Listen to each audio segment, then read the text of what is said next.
Civil હોસ્પિટલમાં જે તકલીફો હંમેશા રહે છે એનું એક સામાન્ય કલાકાર, એક સામાન્ય વ્યક્તિ તરીકે એમણે જે વિડીયો બનાવીને હિંમત કરી છે, આવી હિંમત હરેક વ્યક્તિએ કરવી જોઈએ. એટલે પહેલાં તો હું એમને આ ઉજાગર કરવા માટે સિવિલ હોસ્પિટલના કૌભાંડોમાં ચાલતી વ્યવસ્થાને ઉજાગર કરવા માટે અભિનંદન આપું છું.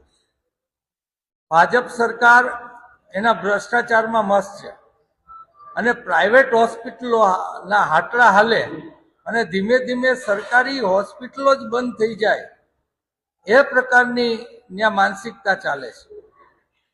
એનો એક દાખલો હું આપીશ કે વિધાનસભામાં જ્યારે મેં નીતિનભાઈ પટેલ આરોગ્ય મંત્રી હતા ત્યારે પ્રશ્ન પૂછ્યો કે આપણી સિવિલ હોસ્પિટલોમાં ડોક્ટરો કેમ નથી, તો એણે એમ કીધું કે મળતા નથી.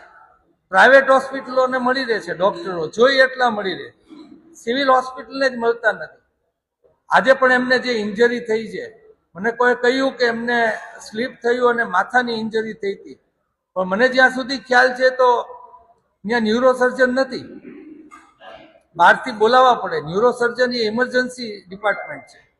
એટલે સરકાર જ જ્યારે ઈચ્છતી હોય કે લોકોનું જે થવું હોય એ થાય, ત્યાં અનેક કૌભાંડો સિવિલ હોસ્પિટલોના બહાર આવે છે, છતાં પણ સરકાર એમાં જાગતી નથી, ત્યાં વ્યવસ્થા પૂરી આપતી નથી અને ભ્રષ્ટાચાર પણ હોસ્પિટલમાંથી પણ કરે છે.